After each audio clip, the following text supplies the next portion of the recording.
بسم اللہ الرحمن الرحیم۔ السلام علیکم۔ فریڈم اکیڈمی کی جانب سے آپ سب طلبہ و طالبات کو جماعت دہم میں خوش آمدید۔ میں آپ کی اردو کی ٹیچر مس حنا طارق آپ سے مخاطب ہوں۔ جماعت دہم میں آپ اردو کی لازمی کتاب کا مطالعہ کریں گے۔ اس کتاب کے 2 حصے ہیں، یعنی یہ کتاب 2 حصوں پر مشتمل ہے۔ حصہ اول مختلف مضامین، افسانے اور مکاتب اور طنز و مزاح، سفر نامے اس پر مشتمل، ٹھیک۔ اور حصہ دوم منظومات اور غزلیات پر مشتمل ہے۔ کتاب کا پہلا سبق اخلاق نبوی صلی اللہ علیہ وآلہ وسلم ہے، جس کا آج ہم مطالعہ کریں گے۔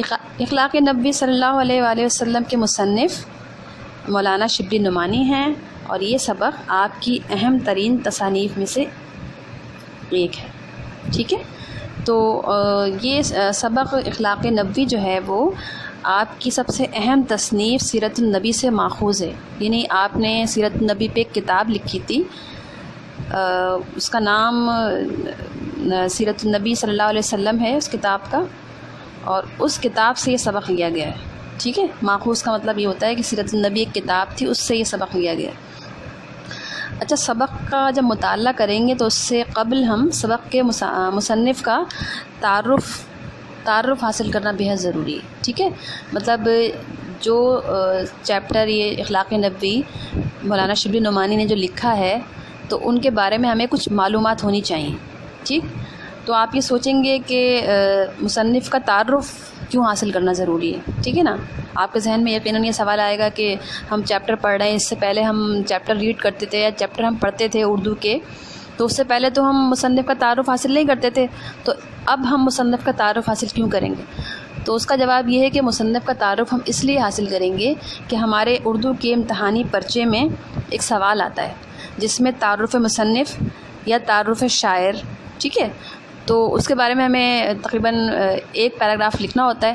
تو اس لیے ہم اس اردو کی درسی کتاب میں جتنے بھی مصنفین کے اسباق کا مطالعہ کریں گے، جتنے بھی شعراء کا کلام ہم پڑھیں گے، جتنی بھی غزلیات ہم پڑھیں گے، تو ان کے تمام شعراء اور اسباق کے جتنے بھی مصنفین ہیں، ٹھیک ہے، تو ان کا تعارف ہمیں پتہ ہونا چاہیے۔ ہمیں پتہ ہونا چاہیے کہ ان کی زندگی کے بارے میں اور انہوں نے کیا کیا کارنامے انجام دیے، ان کے بارے میں، ان کے کلام شعراء ہیں تو ان کے کلام کی کیا خاصیت تھی، ٹھیک ہے۔ تو ہمیں یہ سب پتہ ہونا چاہیے، اس لیے کہ ایگزام میں ایک کوشچن آتا ہے، اس کا آنسر ہمیں دینا ہوگا، تعارف مصنف کے بارے میں بتائیے یا تعارف شاعر کے بارے میں بتائیے کچھ، ٹھیک ہے نا۔ تو اس لیے ہم سبق کے مصنف کے بارے میں ہمیں پہلے سے پتہ ہونا ضروری ہے، ٹھیک ہے۔ تو یہ سبق ہے اخلاق نبوی، تو اس کے مصنف ہے مولانا شبلی نعمانی، ٹھیک۔ تو سب سے پہلے ہم مولانا شبلی نعمانی کا تعارف حاصل کرتے ہیں۔ مولانا شبلی نعمانی 1857 میں اعظم گڑھ ہندوستان میں پیدا ہوئے، ٹھیک۔ 1857 میں اعظم گڑھ، یہ ہندوستان کا ایک ضلع ہے، وہاں پیدا ہوئے آپ کے والد کا نام حبیب اللہ تھا، جو کہ اعظم گڑھ میں ایک وکیل تھے۔ شبلی نے اپنی ابتدائی تعلیم اعظم گڑھ سے ہی حاصل کی، پھر اس کے بعد آپ علی گڑھ چلے گئے، ٹھیک ہے۔ علی گڑھ میں آپ کی ملاقات سر سید احمد خان سے ہوئی۔ سر سید احمد خان نے آپ کی قابلیت کو دیکھا، آپ کو مطلب آپ کی لیاقت اور قابلیت سے وہ متاثر ہوئے، تو سر سید نے علی گڑھ میں آپ کو، علی گڑھ کا جو کالج تھا وہاں آپ کو عربی کا ایک استاد مقرر کیا۔ یہیں سے آپ کی تصنیفی زندگی کا آغاز ہوا۔ پھر اس کے بعد آپ نے مصر، ترکی، روم اور شام کے سفر کیے، اور وہاں کی لائبریریز یعنی کتب خانوں سے استفادہ حاصل کیا، اس سے فائدہ حاصل کیا، وہاں کی کتابیں آپ نے پڑھیں۔ تو ترکی کے سلطان نے آپ کو تمغہ مجیدی عطا کیا، ٹھیک۔ تو پھر شبلی نعمانی کی تحریر کے بارے میں کچھ پتہ ہونا چاہیے ہمیں کہ شبلی نعمانی کی تحریر کی کیا کیا خاص بات تھی۔ تو شبلی نعمانی کی تحریر میں سادگی ہے، بے ساختہ پن ہے، اور ایک رنگینی رعنائی اور حسن و زیبائش موجود ہے۔ اچھا، آپ کے کلام کی خاص بات یہ ہے کہ آپ نے اپنی تحریروں میں مسلمانوں کے دینی، سیاسی، تہذیبی کارناموں کا تذکرہ کر کے مسلمانوں میں جوش، ہمت اور ولولہ پیدا کیا، اور یہی آپ کی تحریر کا ایک مقصد بھی تھا۔ مولانا علامہ شبلی نعمانی کی تصانیف میں جو اہم تصانیف ہیں ان کی، اس میں المامون، الغزالی، الفاروق، سوانح مولانا روم، مقالات شبلی اور سیرت النبی صلی اللہ علیہ وآلہ وسلم جیسی بلند پایہ کتابیں ہیں. ٹھیک ہے، اب ہم سبق کے مطالعے کی طرف چلتے ہیں. تو اس کے لیے سب سے پہلے ضروری یہ ہے کہ آپ گھر میں اس سبق کی بلند خوانی کریں گے.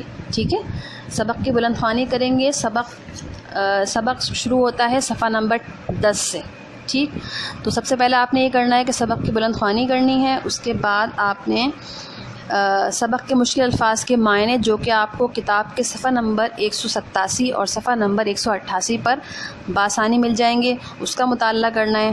ٹھیک ہے، پھر اس کے بعد میرا لیکچر جب آپ لوگ سن رہے ہوں تو آپ لوگ بک اپنے سامنے رکھیے گا. ٹھیک، تاکہ آپ کو سمجھنے میں بہت آسانی ہو.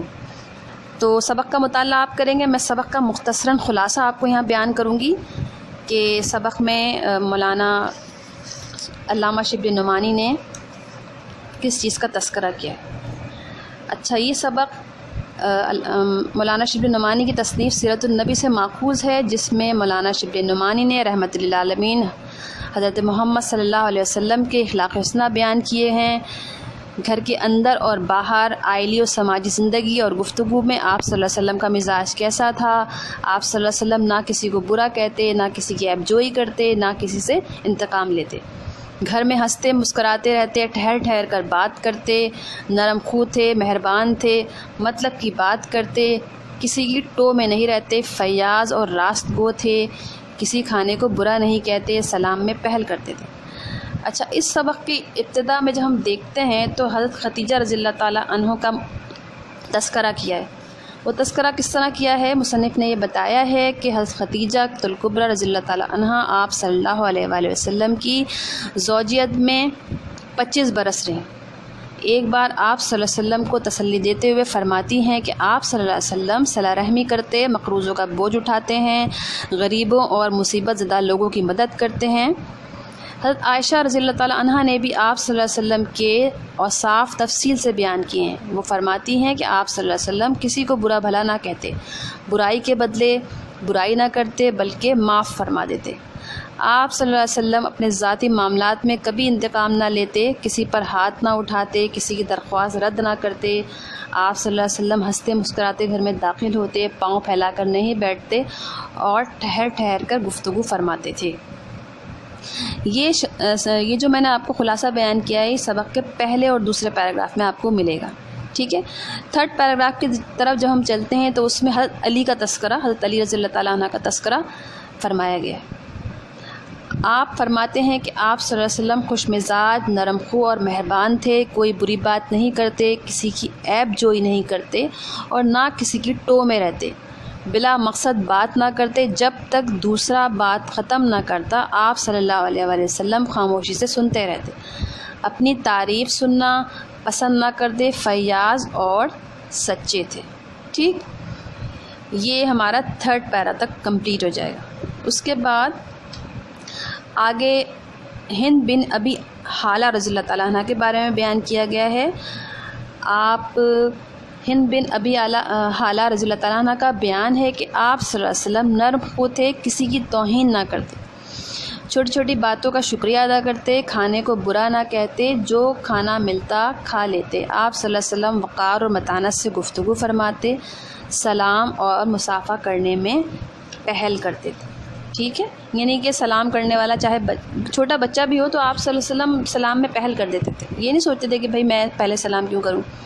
ہمارے یہاں یہ ہوتا ہے نا کہ ہم یہ سوچ رہے ہوتے ہیں کہ جی ہم کیوں کریں پہلے سلام، انہوں نے نہیں کیا تو سلام میں پہل کرنی چاہیے. ہمارے نبی کی سنت ہے یہ. ٹھیک ہے نا. اور آپ صلی اللہ علیہ وسلم کا چہرہ ہنستا تھا، وقار و متانت سے گفتگو کرتے، کسی کی خاطر شکنی نہیں کرتے، یعنی کسی کا دل نہیں دکھاتے تھے آپ صلی اللہ علیہ وسلم. ٹھیک ہے نا. تو یہاں تک امید ہے آپ لوگ کو سمجھ آ گیا ہوگا. آگے چلتے ہیں. آگے نیکسٹ پیرا میں سعد بن عبادہ رضی اللہ تعالیٰ عنہ کا تذکرہ کیا گیا ہے. ٹھیک ہے، سعد بن عبادہ رضی اللہ تعالیٰ عنہ کے بیٹے قیس آپ صلی اللہ علیہ وسلم کے ہم رکاب تھے. آپ صلی اللہ علیہ وسلم نے انہیں اونٹ پر بیٹھنے کو کہا، وہ بے ادبی کے لحاظ سے نہ بیٹھے تو آپ صلی اللہ علیہ وسلم نے انہیں گھر واپس جانے کو کہا. ایک بار نجاشی کے سفیر مدینہ میں آئے تو صحابہ کرام کے منع کرنے کے باوجود آپ صلی اللہ علیہ وسلم نے ان کی خدمت و مدارت خود کی. عتبان بن مالک کی درخواست پر آپ صلی اللہ علیہ وسلم ان کے گھر گئے اور 2 رکعت نماز ادا کی۔ ابو شعیب کی درخواست پر ان کے گھر کھانے کی دعوت قبول فرمائی اور ان کی اجازت سے راہ سے ایک شخص کو بھی لیا۔ کسی کی بات پسند نہ آتی تو آپ اس کا تذکرہ اس کے سامنے نہیں کرتے تھے۔